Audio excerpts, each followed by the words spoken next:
내 인연. 300냥이나 주고 사온 몸뚱이가 어찌 이리 뻣뻣하냐. 내 아비가 대역죄인으로 끌려갔으니 너는 이제 이 집에 개나 소나 다름없음을 명심하거라. 안녕하세요. 사랑방 이야기에 오신 걸 환영합니다. 깊은 관심과 사랑에 감사드립니다. 구독과 좋아요 눌러주시고 여러분들의 의견과 마음을 댓글로 나누어 주신다면 더 많은 따뜻한 이야기를 전해드리겠습니다. 때는 바야흐로 숙종 임금께서 보위에 계시던 시절이었지요.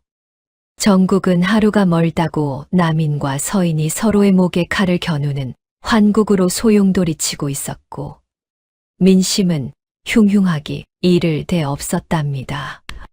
어제의 정승이 오늘의 죄인이 되어 유백일에 오르는 일이 비일비재했으니 힘없는 백성들이야 오죽했겠습니까? 이런 난세 중에 한때는 한양 땅에서 이름만 대면 다 알던 명문가 김진사 댁의 외동딸 설아가 차가운 서리발을 맞으며 어느 대저택의 문턱을 넘고 있었지요. 화려한 꽃가마 대신 덜컹거리는 구식가마에 몸을 싣고 온 그녀의 손목에는 신부의 정표 대신 300냥이라는 무거운 빚의 낙인이 찍혀 있었습니다. 설아가 도착한 곳은 이판서댁. 하지만 문을 열고 나온 것은 인자한 시어머니가 아니라 탐욕으로 눈가가 짓물러진 박씨 부인이었답니다. 박씨 부인은 설아의 고운 얼굴을 마치 장터의 말치알을 살피듯 훑어보더니 비릿한 웃음을 지었지요. 양반가 여식이라더니 꼴이 말이 아니구나.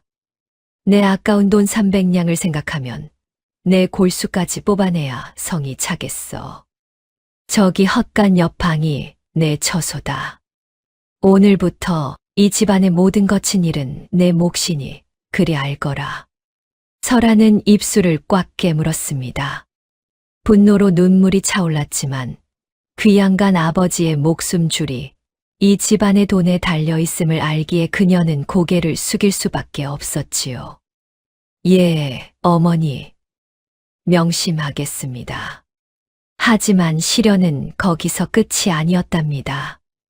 마당 한편에서 설아를 지켜보던 5쌍의 눈동자가 있었으니 바로 이 집안의 골칫덩이 5 시누이들이었지요. 큰 시누이부터 막내까지 그들은 새로 들어온 며느리를 향해 약속이라도 한 듯 조롱 섞인 말을 내뱉었습니다. 예, 300냥짜리 내 방 걸레질부터 새로 해라. 어디서 퀴퀴한 냄새가 나는 것 같지 않니? 호호, 언니. 300냥이면 황소 3마리 값인데 전연이 소만큼 일이나 잘할지 모르겠네. 시누이들의 비아냥거림이 마당 가득 울려 퍼졌고 설아의 손가락은 저고리 소매 안에서 하얗게 질리도록 움켜쥐어졌답니다. 바람은 더욱 차갑게 불어와 그녀의 얇은 저고리 틈으로 파고들었지만 설아의 눈빛만은 죽지 않았지요. 그래, 300냥의 날 샀다고 생각하겠지. 하지만 그 대가가 얼마나 혹독할지 조만간 알게 될 것이다. 그날 밤 설아는 어두컴컴한 방에 앉아 찬물에 언손을 녹이며 다짐했습니다. 이 집안의 썩은 뿌리를 도려내고 자신을 멸시한 자들이 스스로 무릎 꿇게 만들겠노라고 말이지요. 이야기는 이제 겨우 시작이었답니다. 애야, 300냥이면 번듯한 기와집 한 채 값인데 내가 밥만 축 내서야 이 판서 댁 가문 체면이 서겠느냐? 어서 그 언손 떼고 마당에 눈부터 치우지 못할까. 똥이 트기도 전 서슬퍼런 시어머니 박씨 부인의 고함이 문바람을 타고 헛간 방으로 날아들었습니다.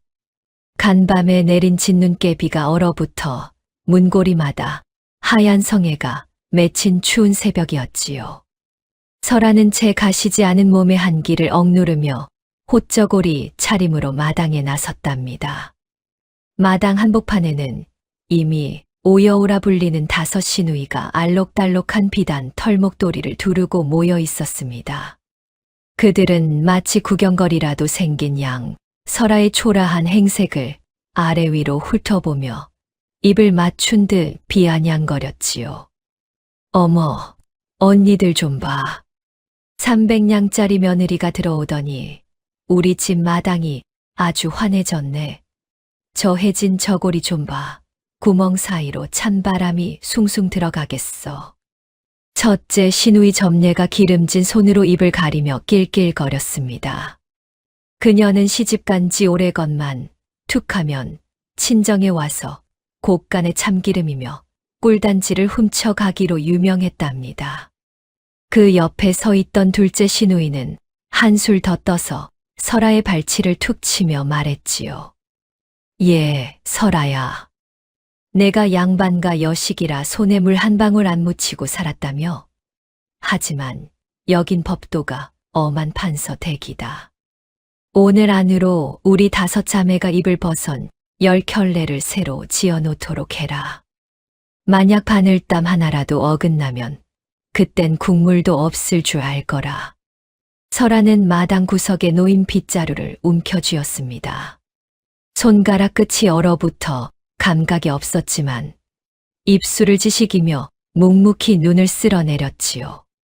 그때 서재에서 머뭇거리며 나오던 남편 이석이 그 광경을 보고는 안절부절 못하며 다가왔습니다. 누님들 너무들 하십니다. 이제 막 시집 온 사람에게 새벽부터 이게 무슨 소동입니까? 설아씨, 어서 방으로 들어가시오. 내가 어머니께 잘 말씀드려 볼 테니. 하지만 이석의 말은 박씨 부인의 매서운 눈초리 한 번에 쑥 들어갔답니다. 박씨 부인은 곰방대를 탁탁 털며 아들을 매섭게 쏘아보았지요. 내 이놈, 지 어미가 가르치는 일에 어디 감히 끼어드느냐? 저 아이는 내 처이기 전에 우리 집 빚 300냥을 대신해 들어온 몸이다. 오냐오냐 하면 집안 위계가 무너지는 법이거든. 시어머니의 엄포에 이석은 고개를 떨군 채 다시 서재로 발길을 돌릴 뿐이었지요. 그 뒷모습을 보며 시누이들은 더욱 기세등등해져서 설아의 주변을 뱅뱅 돌며 온갖 잔심부름을 시키기 시작했습니다. 누구는 따뜻한 숭늉을 가져오라 하고 누구는 자기 방 구들장이 식었다며 장작을 패오라고 난리였답니다. 설아는 그들의 멸시와 조롱을 온몸으로 받아내며 마을 공동 우물가로 향했습니다. 빨랫감이 산더미처럼 쌓인 지게를 짊어진 설아의 뒷모습, 위로 마을 아낙네들의 수군거림이 화살처럼 날아와 꽂혔지요. 쯧쯧, 저 집 며느리가 그 유명한 300냥짜리라며? 얼굴은 곱상한데 팔자가 기구하기도 하지. 저 독종 같은 시누이들 밑에서 몇 날이나 버틸까 몰라. 아낙네들의 비아냥은 칼날보다 날카롭게 설아의 가슴을 후벼 팠습니다. 우물과 얼음을 깨고 빨래를 담그자 살을 애는 듯한 통증이 손목까지 타고 올라왔지요. 하지만 설아는 울지 않았답니다. 오히려 눈동자는 그 어느 때보다 차갑고 맑게 빛나고 있었지요. 지금은 마음껏 웃으시지요. 곳간의 곡식은 비어가고 인심은 바닥을 드러냈으니 당신들의 그 가짜 권세가 언제까지 갈지 두고 볼 것입니다. 설아는 빨래 방망이를 힘차게 내리쳤습니다. 펑, 펑 소리가 고요한 마을의 아침 공기를 갈랐지요. 그것은 굴복의 소리가 아니라 앞으로 펼쳐질 치밀한 반격의 서막이었답니다. 시어머니 박씨 부인의 탐욕과 5 시누이의 어리석음이 스스로 무덤을 파게 될 날이 머지않았음을 설아는 본능적으로 직감하고 있었거든요. 형님, 저기 구석에 숨겨둔 참기름병 좀 보시게. 세상에, 저 귀한 걸 우리 몰래 숨겨놨었네. 역시 어머니는 손이 크시다니까. 시집간 시누이들이 친정에 들이닥치는 날은 판서 대곳간이 비명을 지르는 날이었답니다.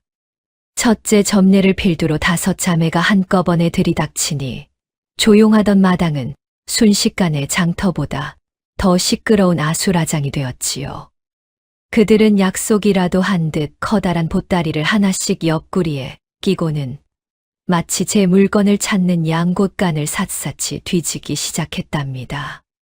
첫째 점례는 기름기가 번들거리는 얼굴에 탐욕스러운 눈빛을 빛내며 쌀가마니를 발로 툭툭 찼습니다. 그녀는 이미 시집가서 자식까지 열어둔 몸이었지만 친정 곡식을 빼돌려 제 집 살림을 불리는 대만 혈안이 되어 있었거든요. 그 옆에서 둘째는 비단 괴짝을 열어젖히며 혀를 끌차고 있었습니다. 어머니도 참 이 좋은 옷감을 썩히고 계셨네. 우리 애들 설빔해주면 딱 맞겠는데. 이건 내가 가져갈게요. 아, 저기 말린 굴비 두 두름도 좀 챙겨주고. 설아는 마당 한편에서 빗자루를 든 채 그 광경을 묵묵히 지켜보았습니다. 300냥이라는 거금을 들여 자신을 사 온 집안이라기에 대단한 부자인 줄 알았건만 속 빈 강정도 이런 강정이 없었지요. 시어머니 박씨 부인은 딸들의 기세에 눌려 곰방대만 잘게 떨며 툇마루에 걸터 앉아 있었습니다. 딸들이 무서워 한마디도 못하면서도 곳간이 비어가는 꼴을 보니 속이 타들어가는 모양이었지요. 얘들아, 적당히들 해라. 내일 모레면 내 남동생 책값도 치러야 하고 제사도 다가오는데 그렇게 다 가져가 버리면 어떡하느냐? 시어머니의 힘없는 목소리는 시누이들의 웃음소리에 묻혀 흔적도 없이 사라졌답니다. 셋째 시누이는 아예 설아의 코앞까지 다가와 빈정거리며 말했지요. 뭐해? 멀뚱히 서서 구경만 할 거야? 저기 쌀자루 좀 수레에 옮기지 않고 300냥이나 처먹고 들어왔으면 밥값은 해야 할 것 아냐. 몸뚱이만 양반이지 하는 짓은 영락없는 식충이로구나. 설아는 아무 말 없이 쌀가마니를 어깨에 맸습니다. 가녀린 어깨가 천근만근 무거웠지만 그녀의 머릿속은 분주하게 돌아가고 있었지요. 곳간 바닥에는 이미 먼지만 풀풀 날리고 있었고 남아있는 곡식이라곤 며칠 버티기도 힘든 양이었답니다. 가문의 기둥이 뿌리째 흔들리고 있음을 설아는 누구보다 명확히 읽어내고 있었지요. 담장 밖에서는 동네 안악들이 수군거리는 소리가 담을 넘어 들어왔습니다. 저 집 여우들이 또 왔구먼. 저러다 이 판서 댁도 조만간 거덜나겠어. 며느리는 불쌍해서 어째 들어오자마자 빈털털이 집안 수발 들게 생겼으니 말이야. 불쌍하긴 뭐가 불쌍해. 300냥에 팔려온 주제의 곳간 지킬 힘이나 있겠어.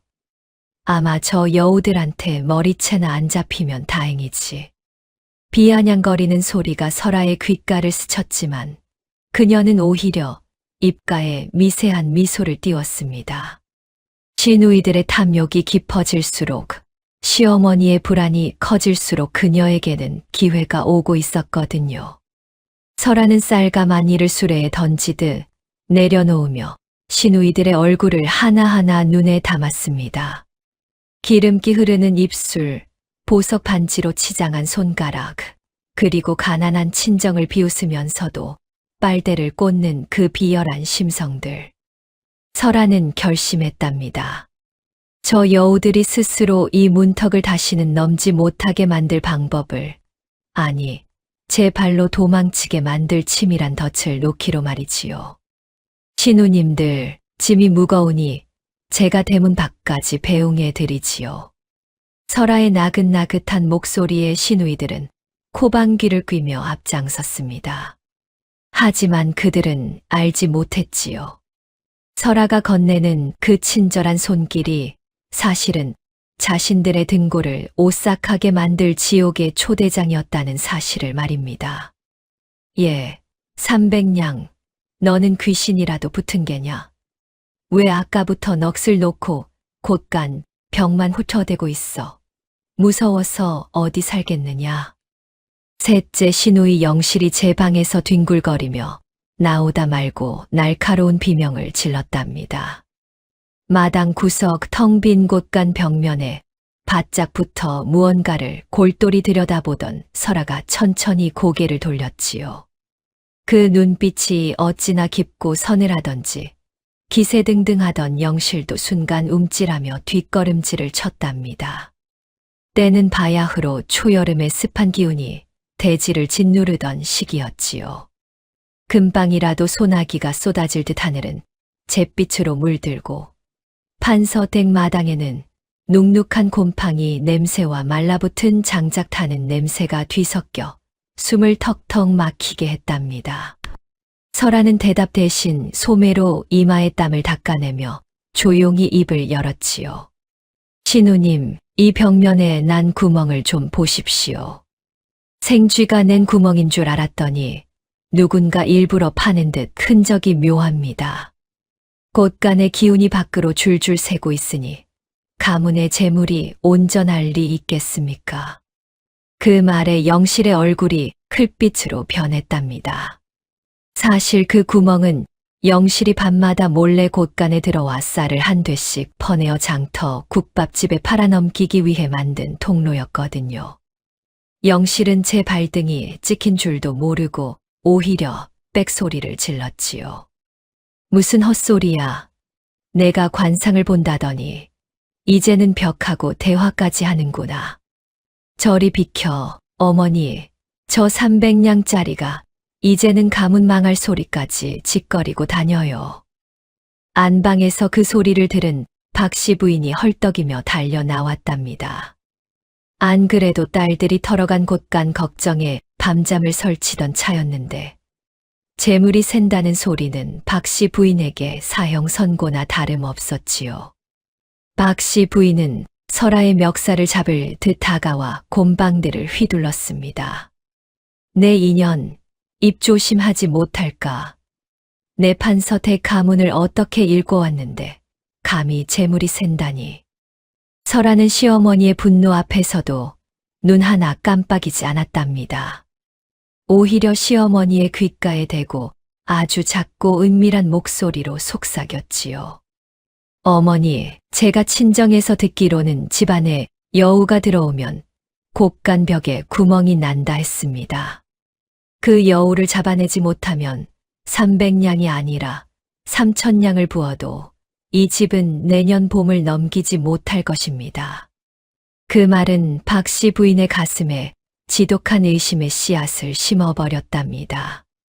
박씨 부인은 저만치서 보따리를 챙겨 도망치듯 나가는 첫째와 둘째의 뒷모습을 보며 눈을 가늘게 떴지요. 예전에는 그저 내 새끼들이라 예뻐 보였던 뒷모습이 이제는 가문의 골수를 빼먹는 징그러운 여우처럼 보이기 시작한 것이랍니다. 마을 사람들은 담 너머로 이 광경을 보며 낄낄거렸지요. 야, 저 며느리 보통 내기가 아니네. 말 한마디로 시어머니 심장을 들었다 놨다 하잖아. 그러게 말이야. 저 독종 시누이들이 제 발로 제 구멍을 파게 생겼구먼. 300냥이 아니라 10,000냥짜리 지혜야 저건. 설아는 그날부터 아무런 항변도 짜증도 내지 않았답니다. 그저 시누이들이 지나갈 때마다 그들의 옷자락 끝을 유심히 살피거나 그들이 먹다 남긴 밥그릇의 위치를 묵묵히 기록할 뿐이었지요. 침묵은 때로 100마디 말보다 무서운 법이거든요. 그날 밤 판서댁에는 평소보다 더 짙은 어둠이 깔렸습니다. 설아는 헛간 방 차가운 바닥에 앉아 보름달을 바라보며 나지막이 읊조렸지요. 여우들이 스스로 꼬리를 드러낼 시간이 머지않았구나. 공포보다 무서운 것은 의심이고 의심보다 치명적인 것은 인간의 탐욕이라는 것을 설아는 너무나 잘 알고 있었답니다.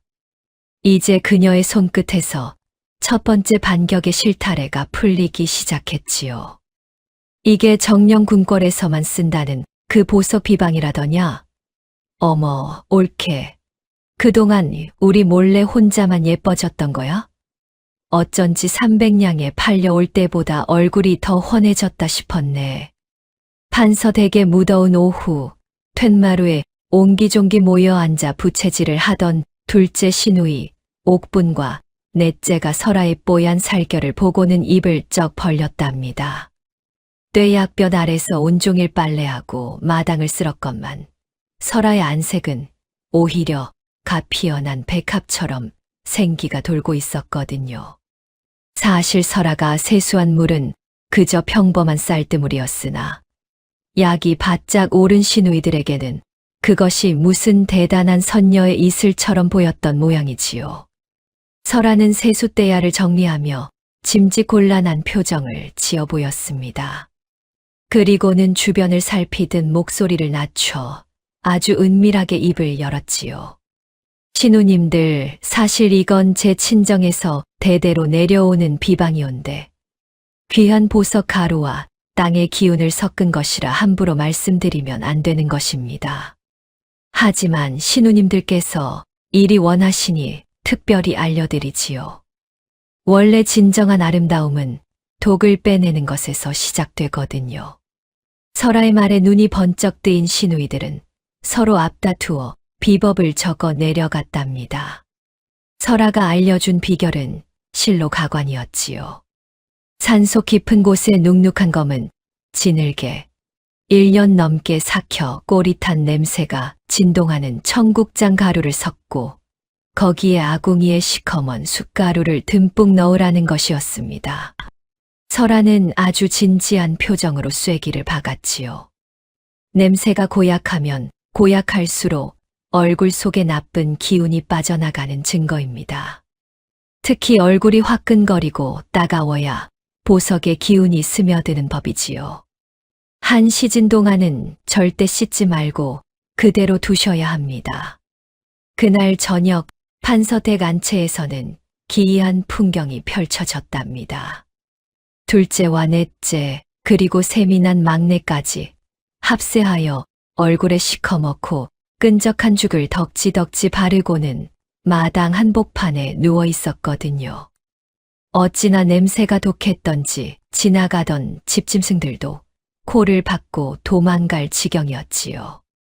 방에서 나오던 시어머니, 박씨 부인이 그 꼴을 보고는 기절초풍하며 소리를 질렀습니다. 아이고, 이게 무슨 변괴냐? 내 집안에 시체라도 들어온 게야? 웬 구린내가 이리 진동을 해. 시어머니의 호통에도 시누이들은 얼굴이 굳어 입도 제대로 못 벌린 채 어머니, 이게 예뻐지는 비법이래요 라며 으뷄거릴 뿐이었지요. 시커먼 숯가루와 청국장이 엉겨붙은 얼굴은 이제 사람의 형상이 아니라 갓 파낸 무덤가의 흘덩어리처럼 보였답니다. 설아는 옆에서 능청스럽게 부채질을 해주며 걱정스러운 듯 말했지요.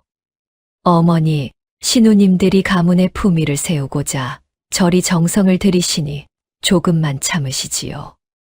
독소가 빠지느라 냄새가 좀 거친 모양입니다. 마을 사람들은 대문 밖으로 새어나오는 고약한 냄새에 코를 틀어막고 수군거렸답니다. 저 집은 며느리를 잘못 들이더니 이제는 집단으로 미쳐버린 모양이야. 웬 똥 냄새 같은 게 동네방네 진동을 하니 원. 300냥짜리 며느리가 시누이들을 아주 제대로 구워 삶고 있구먼. 저 몰골 좀 보게나 세상에. 한 시즌이 지나고 물로 얼굴을 씻어낸 시누이들의 몰골은 더 가관이었답니다. 숯가루가 모공 속에 박혀 얼굴은 거뭇거뭇해졌고 독한 청국장 기운에 얼굴이 벌겋게 달아올라 마치 술 취한 원숭이 떼처럼 변해버렸거든요. 시누이들은 거울을 보고 비명을 질렀지만 설아는 오히려 박수를 치며 감탄했지요. 어머나, 정말 효과가 대단합니다. 그 벌건 기운이 바로 귀티가 올라오는 과정이거든요. 며칠만 더 하시면 정말 선녀가 따로 없으시겠습니다. 시누이들은 속으로는 화가 났지만 혹여나 자신들이 무식해 보일까봐 어머, 정말 피부가 팽팽해진 것 같아 라며 서로를 위로했답니다. 설아는 돌아서며 차가운 미소를 지었지요. 어리석은 탐욕은 스스로를 망치는 법임을 그녀는 첫 번째 응징을 통해 똑똑히 보여주었답니다. 어머니, 이 구멍 뚫린 독에 물을 채우는 비결을 아십니까? 아무리 퍼부어도 바닥이 마르는 건 쏟아붓는 정성이 부족해서가 아니라 독 밑바닥을 갉아먹는 쥐새끼들 때문이라지요. 지금 이 판서대 꼴이 딱 그 모양새가 아닙니까? 설아의 목소리는 낮고 서늘했답니다. 마당 한편에서 텅 빈 쌀섬을 털어내던 박씨 부인은 그 소리에 마치 뒤통수를 한 대 얻어맞은 뜬멍한 표정으로 설아를 바라보았지요. 때는 바야흐로 매미 울음소리가 귓전을 때리는 무더운 한여름의 대낮이었답니다. 지열이 아지랑이처럼 피어오르는 마당에는 퀴퀴한 먼지 냄새만 가득했고 위엄 넘치던 판서 댁의 위세는 어느새 빛바랜 단청처럼 초라해져 있었지요. 박씨 부인은 설아의 말에 화를 내고 싶었으나 목구멍까지 차오른 분노보다 가슴 밑바닥에서 피어오르는 불안함이 더 컸답니다. 평생을 남의 눈치 안 보고 호령하며 살았건만 곳간 열쇠를 쥔 손이 이토록 가벼워진 적은 없었거든요. 설아는 그런 시어머니의 흔들리는 눈빛을 놓치지 않고 한 걸음 더 다가갔습니다. 보십시오. 첫째 신우님은 어제 비단 석차를 가져갔고 둘째 신우님은 오늘 아침에 참기름 2병을 챙겨갔습니다. 어머니께선 그것이 자식 사랑이라 생각하시겠지만 그것은 사랑이 아니라 이 가문의 명주를 갉아먹는 칼날입니다. 이러다가는 제 남편, 즉 어머니의 금쪽 같은 아드님이 과거 시험을 치를 지필묵 살 돈도 남지 않게 생겼단 말입니다. 그 말이 떨어지기가 무섭게 대문 밖에서 시끄러운 웃음소리가 들려왔지요. 아니나 다를까 첫째 점례가 또다시 커다란 보따리를 옆구리에 끼고 당당하게 마당으로 들어서는 게 아니겠습니까? 점례는 제 어미의 얼굴이 획빛인 줄도 모르고 설아를 향해 삿대질을 해댔답니다. 어머, 예. 너는 또 어머니 앞에서 무슨 고자질이니? 어머니, 저 300냥짜리가 자꾸 곳간 문을 걸어 잠그려고 해요. 동생네 집에 쌀이 떨어져서 좀 챙기러 왔는데 며느리라는 년이 눈을 부라리니 어디 무서워서 살겠어요? 평소 같으면 그래. 내 새끼 가져가라며 곳간 문을 열어주었을 박씨 부인이었지만 이번에는 달랐답니다. 점례의 손에 들린 보따리가 마치 가문의 심장을 도려내가는 괴물의 손처럼 보였거든요. 설아는 옆에서 아주 천연덕스럽게 한숨을 내쉬며 박씨 부인의 부하를 도두었지요. 신우님 어머니께서 지금 가슴앓이가 심하셔서 곳간 근처에만 가도 숨이 가쁘다 하십니다. 정 가져가시려거든 나중에 가문이 망해 길거리로 나앉았을 때 어머니 모실 방 한 칸은 마련해두고 가져가시는 거겠지요? 설아의 뼈 있는 말에 점례의 얼굴은 불그락푸르락해졌고 박씨 부인의 곰방대를 쥔 손은 눈에 띄게 떨렸답니다. 마을 사람들은 담장 너머로 이 기막힌 대치 상황을 지켜보며 숨죽였지요. 쯔쯔, 저 며느리 좀 보게. 시어머니 앞세워서 시누이 코를 납작하게 만드네. 저게 바로 이의제이라더니 과연 300냥 주고 사온 보람이 있구먼. 말도 말게. 박씨 부인 표정 좀 봐. 이제야 제 딸들이 도둑년인 걸 깨달은 모양이야. 박씨 부인은 제 딸의 손에 들린 보따리를 빼앗듯 낚아챘습니다. 그리고는 평생 처음으로 딸에게 매서운 호통을 쳤지요. 가거라. 당장 내 집으로 가. 앞으로 내 허락 없이 곳간 근처에 얼씬거리는 년은 내 딸로 치지 않겠다. 점례는 어안이 벙벙해져 뒷걸음질을 쳤고 설아는 그 뒷모습을 보며 비릿한 승리의 미소를 지었답니다. 가문의 절대 권력자였던 시어머니의 마음속에 드디어 딸들에 대한 배신감과 공포가 따리를 틀기 시작했으니 이제 판을 뒤집을 준비는 끝난 셈이었지요. 고요한 마당에는 매미 소리만 더욱 드세게 울려 퍼졌고 설아의 그림자는 어느덧 시어머니의 발치까지 길게 뻗어나가고 있었답니다. 이 판서댁 주인은 당장 나오너라. 빌려간 금 5,000냥을 오늘까지 갚지 않으면 이 집 기둥 뿌리부터 뽑아낼 것이니 그리 알라. 벼락 같은 고함이 판서 댁 대문을 부술듯이 두드렸지요. 때는 바야흐로 먹구름이 하늘을 집어삼키고 금방이라도 장대비가 쏟아질 듯 으스스한 오후였답니다. 대문을 박차고 들어온 사내들은 험상궂은 얼굴에 문신이 가득한 한눈에 봐도 저작거리에 무시무시한 빚쟁이들이었지요. 그들이 들이민 종이 뭉치에는 이 판서의 직인이 선명하게 찍혀 있었으니 마당은 순식간에 아수라장이 되었답니다. 방 안에서 폐물을 만지작거리던 5 시누이와 시어머니, 박씨 부인은 혼비백산하여 마당으로 뛰어나왔지요.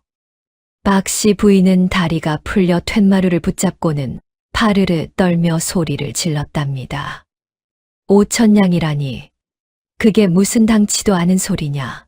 우리 집안이 망해도 그런 큰 빚은 없느니라. 하지만 빚쟁이들은 아랑곳하지 않고 마당의 항아리를 발로 차 깨뜨리며 위협을 가했지요. 깨진 독 조각이 마당을 뒹굴고 매캐한 흙먼지가 피어오르는 와중에 설아는 구석에서 떨고 있는 시누이들을 차가운 눈으로 훑어보았습니다. 바로 이때가 설아가 짠 판의 첫 번째 막이 오르는 순간이었거든요. 첫째 점례는 제 어미의 안위는 안중에도 없다는 듯 제 품속에 챙겨둔 금가락지를 꽉 움켜쥐었습니다.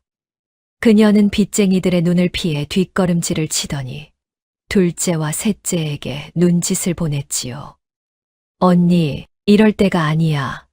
저 사내들이 안방까지 뒤지기 전에 우리 챙긴 거라도 들고 일단 튀어야 해. 집안 빚을 우리가 왜 갚아. 그 소리는 툇마루에 앉아 숨을 헐떡이던 박씨 부인의 귀에 송곳처럼 박혔답니다. 제 새끼들이라 믿었던 딸들이 가문이 풍비박산 날 위기에 처하자마자 부모를 버리고 제 주머니부터 챙기는 꼴을 정면으로 목도한 것이지요. 둘째 옥분 또한 질세라 머리에서 비녀를 뽑아 품속에 쑤셔 넣으며 맞장구를 쳤답니다. 맞아, 어머니, 우린 시집간 몸이니 이 집 빚하고는 상관없어요.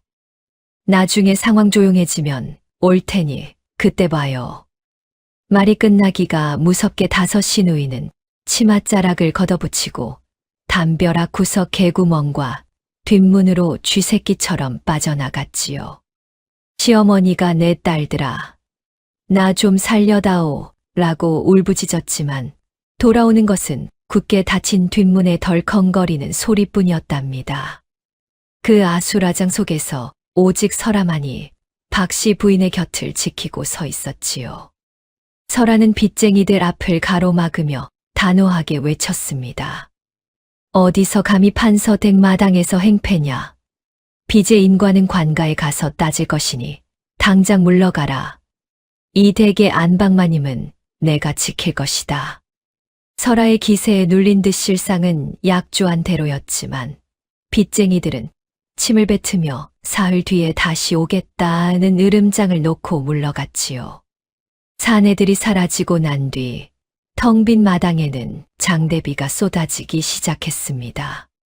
박씨 부인은 빗속에서 넋이 나간 채 딸들이 도망간 뒷문만 바라보고 있었지요. 설아는 젖은 옷을 여며주며 시어머니의 귀에 대고 나지막이 속삭였답니다. 어머니 보셨습니까? 300냥에 팔려온 이 며느리는 남았으나 어머니께서 금이야 오기야 키운 여우들은 폐물을 들고 도망갔습니다. 정녕 이 가문의 주인이 누구여야 하는지 이제는 아시겠습니까? 박 씨 부인은 차가운 빗물을 맞으며 설아의 손을 꽉 잡았습니다. 그 손은 공포가 아니라 평생 믿어온 환상이 깨진 자의 처절한 깨달음으로 떨리고 있었지요. 사람들은 그렇게 말합니다. 진짜 도둑은 담을 넘는 자가 아니라 가장 가까운 곳에서 내 밥을 탐내는 자라고 말이지요. 이복의 어머니, 그 300냥짜리 며느라기가 빨래터로 간 게 확실하지요. 지금이 기회니어서 그 숨겨둔 꿀떡 보따리를 풀어보시라니까요. 빚쟁이 소동으로 집안이 발칵 뒤집힌 지 며칠이나 지났을까요? 사람이 화장실 들어갈 때와 나올 때 마음이 다르다더니 큰 시누이 점례는 그새 매맞은 기억은 잊었는지 또다시 친정 안방을 차지하고 앉았답니다. 박 씨 부인 역시 딸 자식 배신에 치를 떨 때는 언제고 첫째가 가져온 달콤한 꿀떡 냄새에 슬그머니 마음을 풀었으니 참으로 인연이라는 것이 즐기기도 하지요. 때는 노을이 길게 드리워진 늦은 오후였답니다. 방 안에는 은은한 계피향과 달콤한 조청 냄새가 진동했지요. 두 사람은 혹여나 설아가 돌아와 이 광경을 볼까봐 문을 꼭꼭 걸어 잠그고는 마치 첩보 작전이라도 벌이듯 보따리를 풀었답니다. 하얀 김이 모락모락 나는 떡은 보기만 해도 침이 꼴깍 넘어갈 정도로 탐스러웠지요. 하지만 그들이 모르는 사실이 하나 있었으니 그 떡은 시장에서 사온 것이 아니라 설아가 미리 손을 써둔 특제 떡이었다는 사실입니다. 설아는 두 사람이 몰래 먹을 것을 미리 짐작하고 떡 속의 찰기가 보통의 10배는 넘는 고농축 엿기름과 콩가루, 그리고 입천장에 쩍쩍 달라붙는 비방의 재료를 잔뜩 섞어두었거든요. 아이고, 어머니, 이 떡 좀 보시게나. 윤기가 자르르 흐르는 게 아주 꿀맛이겠어요. 자, 어서 드셔보세요. 점례가 커다란 떡 하나를 입에 꽉 차게 밀어 넣었고 박 씨 부인 역시 질세라 2개를 동시에 입으로 가져갔답니다. 그런데 바로 그 순간 문 밖에서 설아의 맑고 서늘한 목소리가 들려오는 게 아니겠습니까? 어머니, 방 안에 계십니까? 방금 마을 어르신께 들으니 오늘같이 음산한 날 몰래 음식을 먹으면 함구 귀신이 붙어 턱이 딱 달라붙는다 하더군요. 특히 소리를 내서 씹으면 평생 입을 못이 열게 된다니 조심하셔야겠습니다. 그 소리에 놀란 두 사람의 눈이 휘둥그레졌답니다. 귀신이라면 사족을 못 쓰는 박 씨 부인은 씹던 떡을 뱉지도 못하고 그대로 입을 꾹 다물었지요. 점례 역시 겁에 질려 떡을 한가득 문 채 숨을 죽였습니다. 그런데 앞불싸 시간이 지날수록 입안의 떡이 체온에 녹으며 마치 악교풀처럼 윗니와 아랫니를 단단히 결속시키기 시작한 것이랍니다. 박 씨 부인이 당황해서 입을 벌리려 했으나 떡은 마치 자석이라도 붙은 듯 요지부동이었지요. 점례 또한 사정은 마찬가지였답니다. 입안 가득 찬 콩가루가 침을 몽땅 흡수해버려 입속은 사막처럼 퍽퍽해졌고 엿기름은 찰떡처럼 엉겨붙어 턱 근육이 파르르 떨릴 지경이었지요. 두 사람은 서로의 얼굴을 바라보며 눈알만 굴릴 뿐이었답니다. 볼때기가 볼록하게 튀어나온 채 입을 못 벌려 끙끙거리는 꼴이 마치 겨울잠을 준비하는 심술궂은 다람쥐 같기도 하고 배가 빵빵하게 부푼 두꺼비 같기도 했지요. 설아는 문 밖에서 이 모든 기척을 느끼며 천연덕스럽게 말을 이어갔답니다. 어머니, 대답이 없으신 걸 보니 정말 귀신이 들어온 모양입니다. 제가 귀신을 쫓기 위해 문을 열고 들어가 병력 부적을 붙여드릴까요? 박 씨 부인은 혼비백산하여 손사래를 쳤지만 입이 붙어버려 말이 나오질 않았지요. 급한 마음에 물이라도 마시려 대접을 찾았으나 손을 뻗는 족족 떡의 무게 때문에 중심을 잃고 방바닥을 굴렀답니다. 점례는 입천장에 붙은 떡을 떼어내려 손가락을 집어넣었다가 손가락까지 떡에 쩍 달라붙어 버리는 바람에 손을 입에 넣은 채 울상을 짓는 가관을 연출했지요. 마을 사람들은 담 너머로 새어 나오는 기괴한 신음소리에 배꼽을 잡았답니다. 저 집은 며느리가 들어오더니 하루도 조용할 날이 없구먼. 안방에서 웬 황소 개구리 우는 소리가 들려. 쯧쯧, 보나 마나 그 탐욕스러운 모녀가 또 뭘 숨겨 먹다가 탈이 난 모양이지. 300냥짜리 며느리가 지키고 있는데 저리 욕심을 부리니 죗값을 받는 게야. 설아는 한참 동안 두 사람의 침묵 수행을 즐기다가 아주 천천히 문을 열었습니다. 땀범벅이 되어 서로를 붙잡고 으뷿거리는 시어머니와 시누이를 보며 설아는 보살 같은 미소를 지었지요. 어머나 어머니, 정말 귀신이 턱을 붙잡았나 봅니다. 제가 따뜻한 소금물로 씻겨드릴 테니 이제는 제발 남 몰래 드시는 일은 삼가시지요. 가문의 복이 입 밖으로 다 새어나가지 않겠습니까? 그날 이후 박씨 부인은 떡 근처에만 가도 턱이 아려오는 고질병을 얻었고 점례는 친정에 오기만 하면 입을 꾹 다무는 기묘한 습관이 생겼답니다. 사람은 모름지기 정직하게 먹어야 탈이 없는 법임을 설아는 달콤한 꿀떡 한 접시로 뼈저리게 가르쳐 준 것이지요. 300냥짜리 저것이 드디어 본색을 드러냈구먼. 어머니, 저 방 안에 웬 남자의 부채가 숨겨져 있는지 당장 확인해 보시라니까요. 내 눈으로 똑똑히 봤단 말입니다. 둘째 시누이 옥분의 날카로운 목소리가 칠흑 같은 판서 대개 밤 공기를 찢어발겼지요. 때는 보름달이 구름 뒤로 숨어버려 한치 앞도 분간하기 힘든 음산한 밤이었답니다. 낮게 깔린 안개 사이로 풀벌레 소리조차 뚝 끊겼으니 마치 무언가 커다란 파국이 닥칠 것만 같은 불길한 예감이 감도는 밤이었지요. 옥분을 필두로 한 5 시누이는 약속이라도 한 듯 설아의 작은 방 앞으로 몰려들었답니다. 꿀떡 소동으로 입이 붙었던 기억은 어느새 앙심으로 변해 있었고 이번에는 아예 설아를 집안에서 영원히 매장해버릴 무서운 덫을 놓은 것이었지요.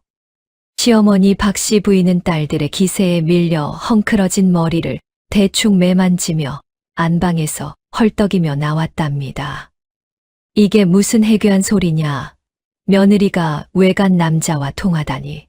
정녕 우리 가문을 멸문지화로 몰아넣으려는 게냐. 옥부는 비릿한 미소를 지으며 설아의 방문을 거칠게 발로 차 열었지요.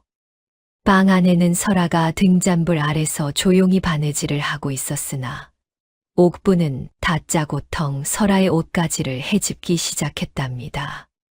그러더니 미리 숨겨두었던 남자의 낡은 부채 하나를 보란 듯이 치켜들었지요. 보십시오, 어머니. 이 부채에 적힌 시구 좀 보세요.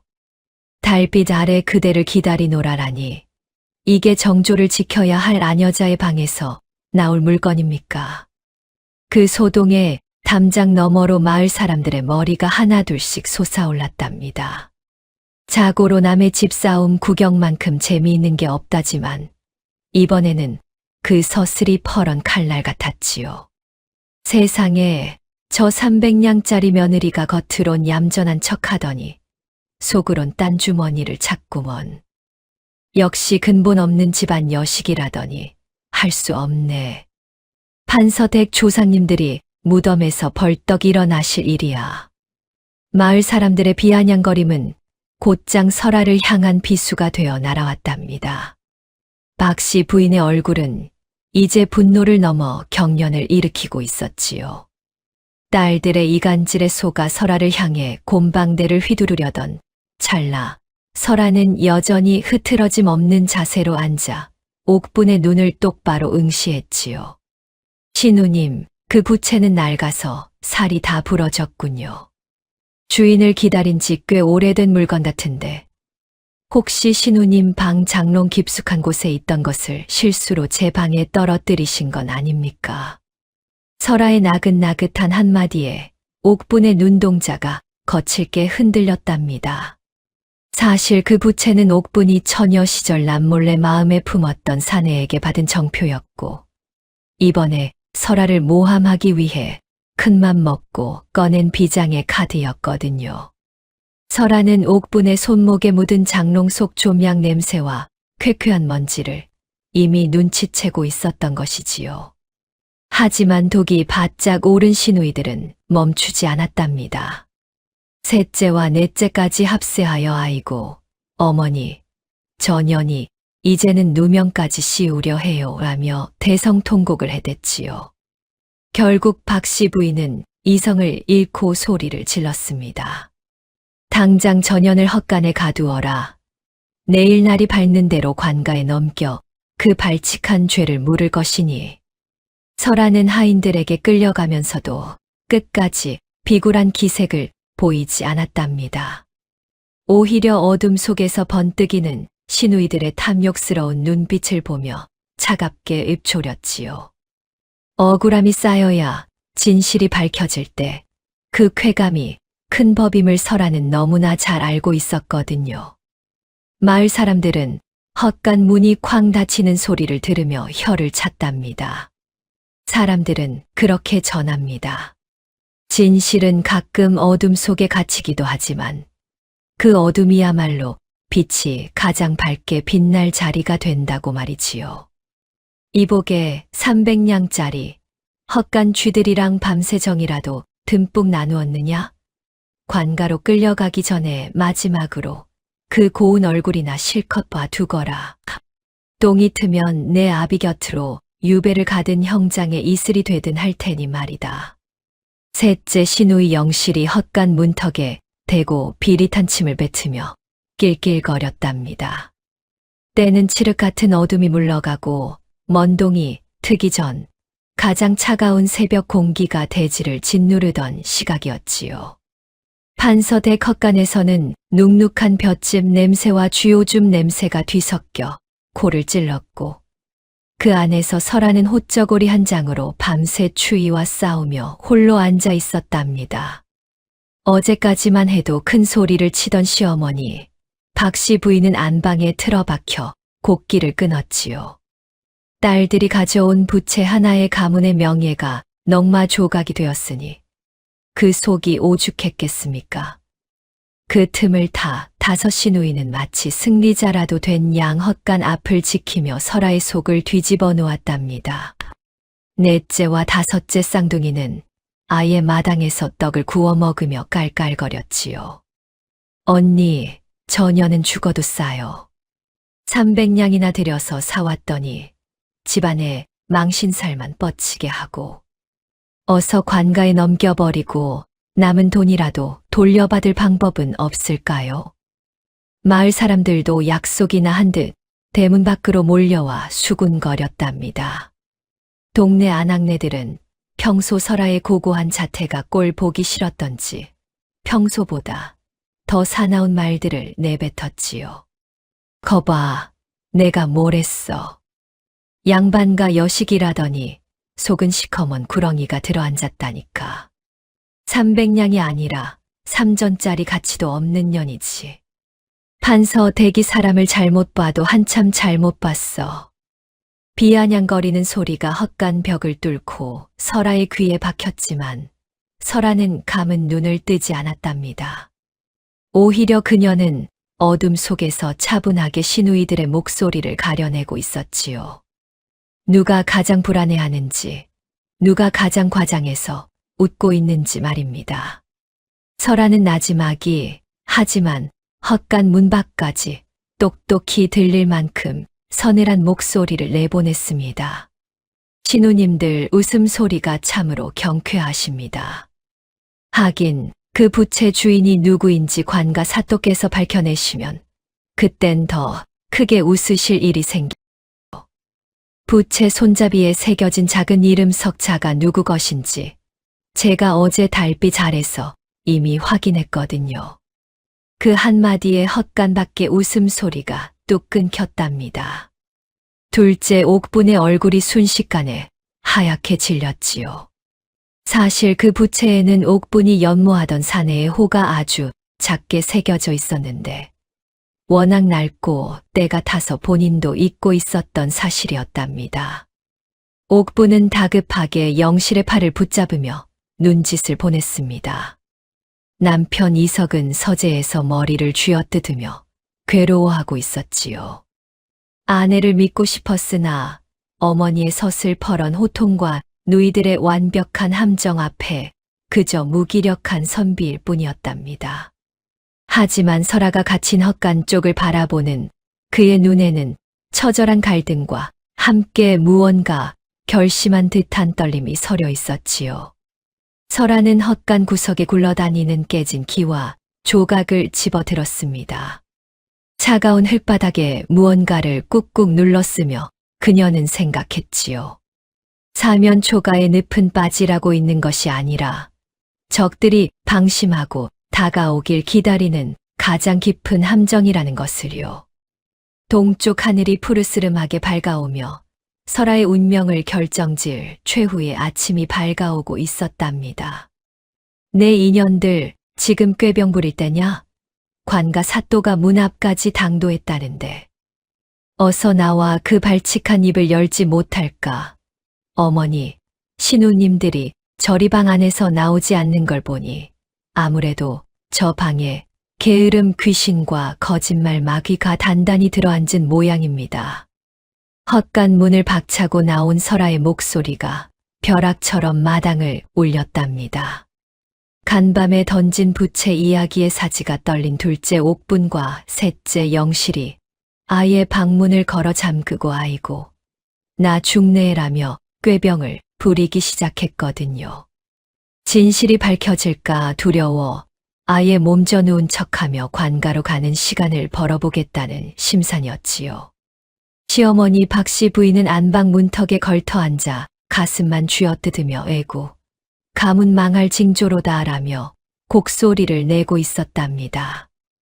때는 마침 장마가 잠시 물러가고 후텁지근한 열기가 대지를 쪄대던 한낮이었지요. 마당의 흙먼지는 코를 찔렀고 방 안에서 새어나오는 시누이들의 가짜 신음소리는 짜증을 돋우기에 충분했답니다.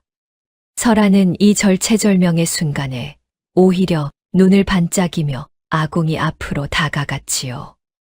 어머니, 걱정 마십시오. 제 친정 비방 중에 매운 연기 처방이라는 것이 있습니다. 방 안에 들어앉은 사악한 게으름 귀신과 거짓말 귀신은 이 연기 앞에서는 버티지 못하고 제 발로 기어 나오게 되어 있거든요. 그래야 신우님들 신병도 낫고 진실도 밝혀지지 않겠습니까? 설하는 말이 끝나기가 무섭게 아궁이에 생나무와 눅눅한 볏짚을 산더미처럼 집어넣었습니다. 그리고는 품속에서 미리 준비해둔 독하디독한 고추씨와 말린 고추 껍질을 한 움큼씩 던져 넣었지요. 곧이어 아궁이에서 쿨럭거리며 뿜어져 나온 시커먼 연기가 구들장을 타고 시누이들이 누워있는 방 안으로 스며들기 시작했답니다. 콜록, 에구, 이게 무슨 냄새야? 옥분아, 숨을 못 쉬겠다. 콜록콜록, 어머니. 저 300냥짜리가 우리를 잡으려고 불을 질렀나 봐요.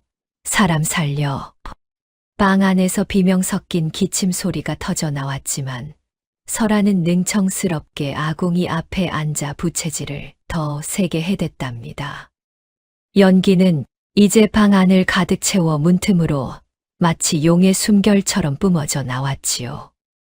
매운 고추 기운이 눈을 찌르고 목구멍을 핥히자 방 안에서 뒹굴거리며 꾀병을 부리던 시누이들이 마침내 참지 못하고 문을 박차고 뛰어나왔답니다. 마당으로 튀어나온 시누이들의 몰골은 그야말로 가관이었지요. 눈물 콧물로 범벅이 된 얼굴은 벌겋게 달아올랐고 연기에 그을린 옷자락을 휘날리며 맨발로 마당을 뛰어다녔답니다. 둘째 옥부는 눈도 못 뜬 채 기둥을 들이받았고, 셋째는 마당에 놓인 물동이에 머리를 처박으며 살려달라고 울부짖었지요. 마을 사람들은 담 너머로 이 광경을 보며 배꼽을 잡았답니다. 야, 저 며느리 지략 좀 보게. 고추 연기로 여우들을 굴 밖으로 몰아냈구먼. 에그, 저 시누이들 꼴 좀 봐. 관가 가기도 전에 훈육부터 제대로 받는구먼. 300냥이 아니라 1000냥을 줘도 아깝지 않은 며느리야. 설아는 연기 속에서 걸어 나와 시어머니 옆에 섰습니다. 그리고는 아직도 눈물 콧물을 흘리며 바닥을 기어다니는 시누이들을 보며 아주 차갑고도 나직하게 속삭였지요.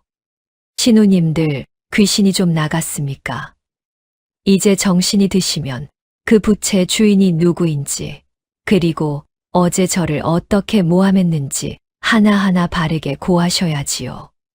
아직 방 안에 연기가 가득하니 대답이 틀릴 때마다 한 번씩 더 들어가서 요양하셔도 좋고요. 설아의 서슬퍼런 경고의 시누이들은 이제 귀신보다 설아가 더 무서워 사시나무 떨듯 떨었답니다.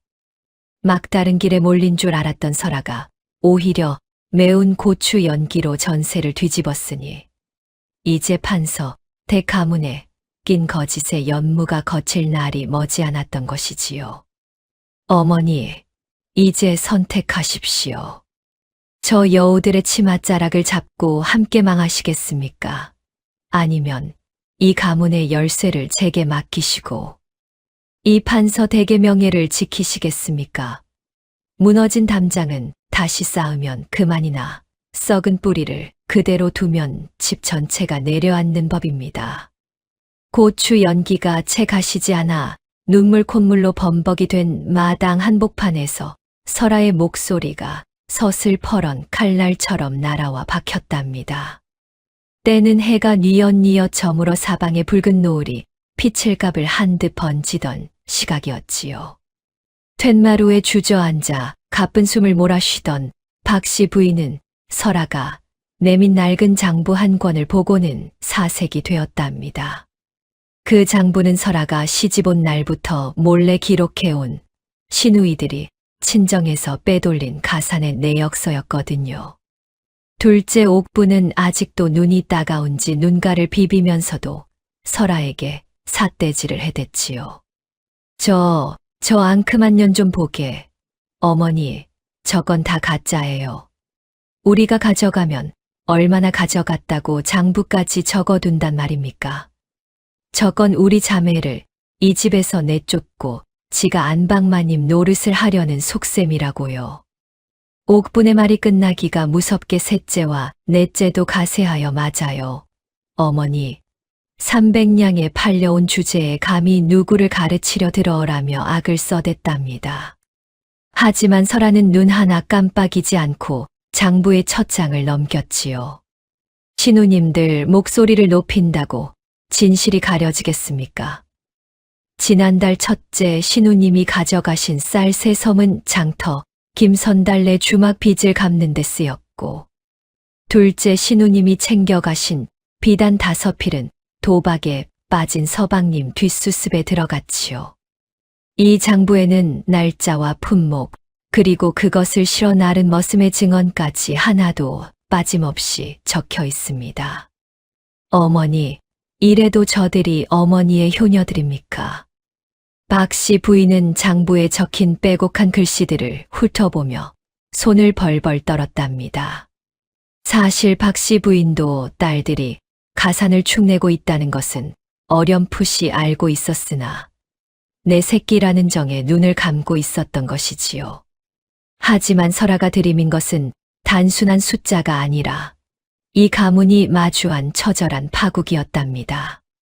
설아는 시어머니의 귓가에 대고 아주 낮고 묵직한 목소리로 쐐기를 박았지요. 어머니, 서재에 계신 서방님을 보십시오. 과거 시험을 앞두고 종이 한 장, 먹 한 조각 살 돈이 없어 붓을 놓으려 하십니다. 저 여우들이 배를 불리는 동안 어머니의 금쪽 같은 아드님은 장래를 잃어가고 있단 말입니다.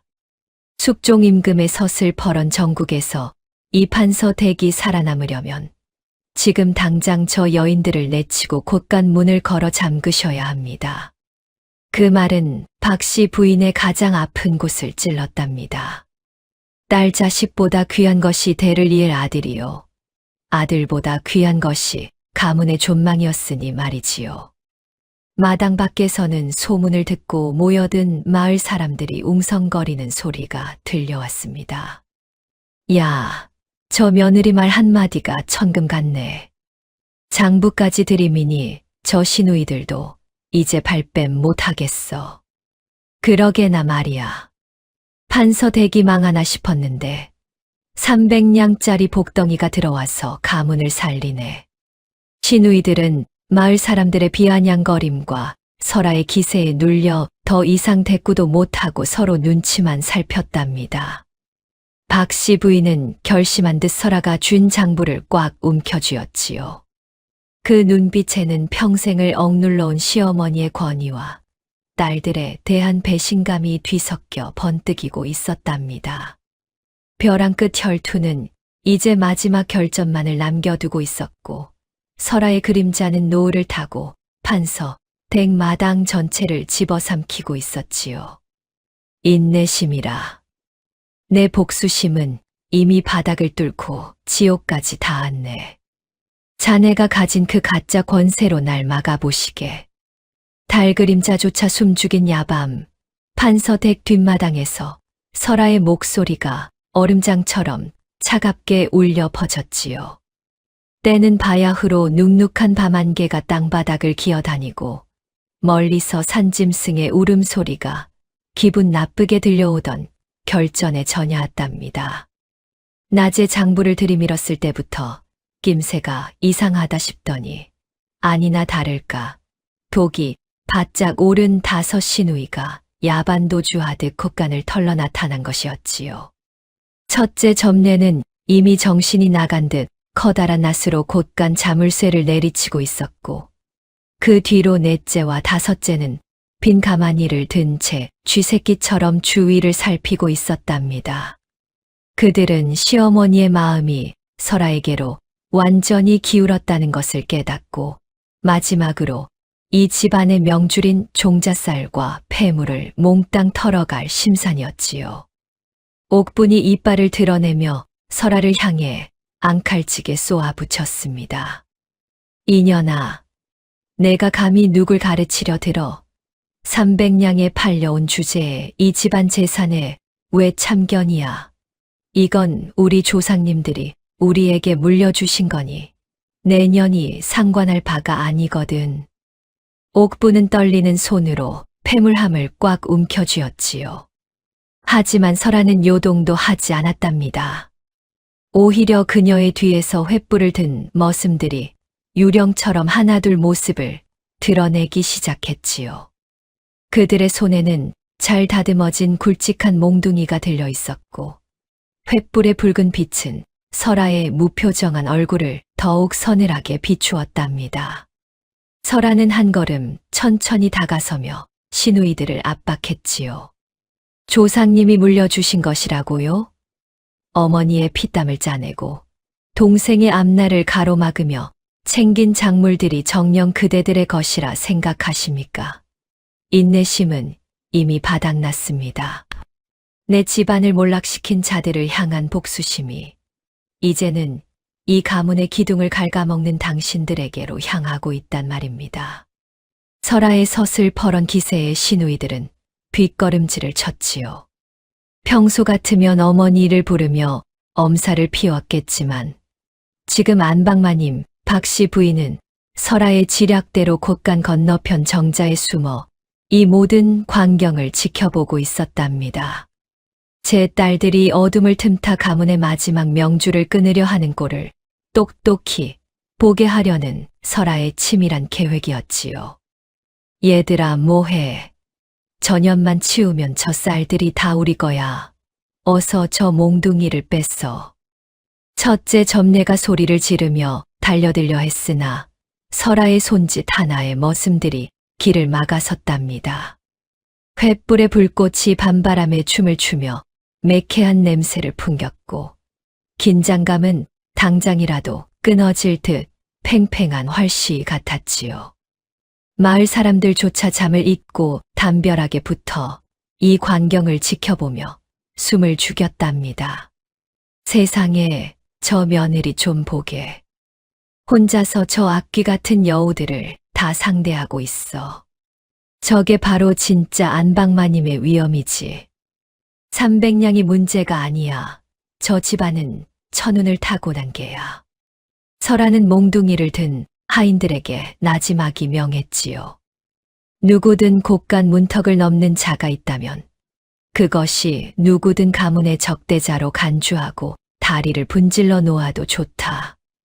내가 책임질 것이니 단 한 톨의 쌀도 이 문 밖을 나가지 못하게 하라. 그 말은 선고와도 같았답니다. 시누이들은 이제 자신들이 상대하는 것이 팔려온 연약한 여인이 아니라 가문을 지키기 위해 지옥에서 돌아온 수호신이라는 것을 직감했지요. 고요한 밤 공기 속에서 횃불이 타들어가는 소리만이 요란하게 들려왔고 설아의 눈빛은 무너져가는 판서댁을 다시 세울 유일한 등불처럼 번뜩이고 있었답니다. 이제 모든 갈등이 폭발하기 직전 최후의 결전만이 남았음을 알리는 무거운 정적이 마당을 지배하고 있었지요.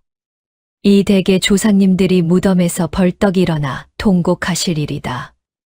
내 인연들, 내 배 아파 낳은 자식이라 차마 눈을 감았더니 정녕 이 어미의 목에 칼을 들이밀고 가문의 명주를 끊으려 하느냐.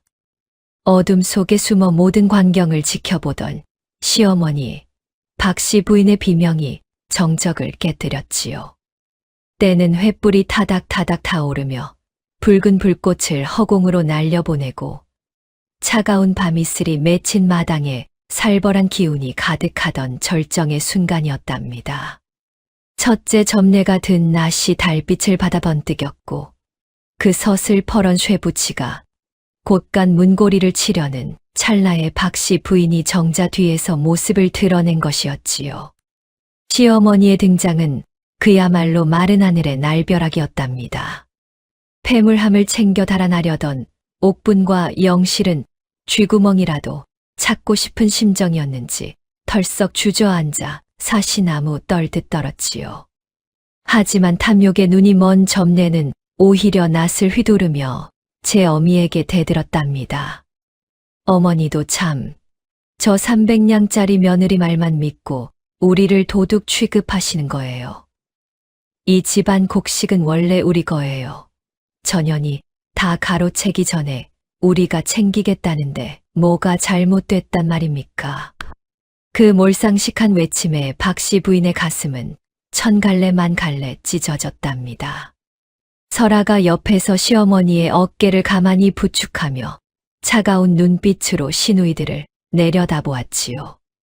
설아의 옷자락은 밤바람에 펄럭였고 그녀의 목소리는 이제껏 들려준 적 없는 위엄과 분노로 가득 찼답니다. 시누님, 그 손에 든 낫을 내려놓으십시오. 이미 관과 포졸들이 이 집 담장을 에워싸고 있습니다. 당신들이 그동안 빼돌린 가산이 장터에서 작물로 유통된 증좌가 밝혀졌고 그 죄는 도둑질을 넘어 판서, 대가문을 모독한 중죄로 다뤄질 것입니다. 어머니께서 자비로 덮으려 하셨으나 당신들은 그 마지막 기회마저 발로 걷어찬 게지요. 설아의 말이 끝나기가 무섭게 대문 밖에서 웅성거리는 소리와 함께 횃불을 든 포졸들이 들이닥쳤답니다. 사실 설아가 미리 손을 써둔 관가의 수사였지요. 시누이들은 이제 서로의 얼굴을 탓하며 이간질을 시작했답니다. 둘째는 첫째가 시켰다 하고 셋째는 넷째가 폐물을 숨겼다며 소리를 질러대니 그 꼴이 마치 진흙탕 속에서 서로를 물어뜯는 굴줄인 개떼와 다를 바 없었지요. 박씨 부인은 눈물을 훔치며 설아에게 곳간 열쇠가 든 묵직한 주머니를 넘겨주었답니다. 평생을 움켜쥐고 딸들에게 퍼주던 그 열쇠가 이제야 제 주인을 찾아가는 순간이었지요. 며느라, 아니, 설아야. 내 눈이 멀어 여우들을 키웠구나. 이 집안의 기둥은 내가 세웠으니 이제 이 열쇠로 낡은 과거를 잠그고 새 문을 열 거라. 전현들을 당장 내쫓고 다시는 이 문턱을 넘지 못하게 해라. 시어머니의 준엄한 명이 떨어지자 포졸들이 울부짖는 5 시누이를 끌어냈답니다. 마당은 순식간에 정화된 듯 고요해졌고 설하는 승리의 기쁨보다 무거운 책임감을 느끼며 툇마루를 닦았지요. 마을 사람들은 담 너머로 그 통쾌한 축출 과정을 보며 혀를 내둘렀답니다. 야, 300냥짜리 며느리가 가문을 지옥에서 건져 올렸구먼. 저 독종 여우들이 끌려가는 걸 보니 10년 묵은 체증이 다 내려가네. 하지만 모든 것이 끝난 줄 알았던 그 순간 대문 밖에서 낯선 전령 한 명이 급히 말을 달려 들어왔답니다. 전령의 손에는 어명이 적힌 서찰이 들려 있었고 설아의 눈동자가 다시 한번 가늘게 떨렸지요. 승리의 여운이 채 가시기도 전에 더 거대한 운명의 파도가 판서댁으로 밀려오고 있었던 것이랍니다. 이복에 저기 담장 넘어 들리는 글 읽는 소리가 누구네 집인가? 아, 300냥에 팔려왔다던 그 복덩이 며느리가 살린 판서 댁 아니요. 이제는 판서 댁이 아니라 영의정 댁이라 불러야 할 판이라네. 마을 사람들 사이에서 기분 좋은 웃음꽃이 피어났지요. 때는 바야흐로 만물이 소생하는 따스한 봄날, 판서 댁 마당에는 지난 겨울에 매서운 칼바람 대신 은은한 매화 향기가 가득했답니다. 한때 여우 같은 시누이들의 등살에 먼지만 풀풀 날리던 마당은 이제 정갈하게 닦여 윤기가 흐르고 곳간은 백성들에게 베풀어도 남을 만큼 곡식이 산더미처럼 쌓여 있었지요. 그날 밤 도착했던 어명의 정체는 다름 아닌 설아 친정아버지의 복권 소식이었답니다. 숙종 임금께서 설아 아버지의 결백을 뒤늦게 깨달으시고 유배를 풀며 가문의 명예를 회복시켜 주신 것이지요. 그뿐이겠습니까? 아내 설아의 지극한 내조 덕분에 마음을 잡고 공부에 매진했던 남편 이석은 당당히 장원급제하여 암행어사의 마패를 가슴에 품고 돌아왔답니다. 시어머니 박씨 부인은 이제 설아를 볼 때마다 입이 귀에 걸려 어쩔 줄을 몰라 했지요. 예전에 도끼 어린 눈빛은 온데간데 없고 이제는 설아가 집안의 대소사를 결정할 때까지 찻상을 들고 기다릴 정도로 며느리를 지극정성으로 모시게 되었답니다. 박씨 부인은 설아의 손을 꼭 잡으며 회한 섞인 말을 내뱉었지요. 설아야, 내가 그때 너를 300냥에 샀다고 생각한 것이 내 평생 가장 큰 죄였다. 너는 300냥에 팔려온 것이 아니라 우리 가문을 천길 낭떠러지에서 건져 올린 천신티엔션이었구나. 내 이제 모든 곳간 열쇠와 가산의 전권을 내게 맡기마. 너의 지혜가 곧 우리 가문의 법돈이라. 설아는 미소 지으며 시어머니의 손을 맞잡았습니다. 용서라는 것은 지은 죄를 잊는 것이 아니라 그 죄를 딛고 일어설 기회를 주는 것임을 설아는 알고 있었거든요. 한편 쫓겨난 5 시누이는 어떻게 되었을까요? 장터 구석에서 해진 옷을 입고 행상으로 근근히 먹고 살며 친정의 따뜻한 밥상을 그리워하는 신세가 되었다고 전해집니다. 가끔 판서댁 담장 너머로 고기 굽는 냄새가 나면 그들은 길거리에 주저앉아 자신들의 탐욕을 눈물로 씻어내곤 했지요. 마을 사람들은 이 신기한 이야기를 두고두고 자손들에게 들려주었답니다. 사람은 모름지기 덕대으로 다스려야 하고 지혜는 칼보다 날카로워야 하는 법이지. 300냥에 팔려온 며느리가 가문을 바로 세운 걸 보게나 인과응보 인고 인바오는 하늘이 정한 이치니 남을 해치려 하면 결국 제 발등을 찍게 되는 법이라네.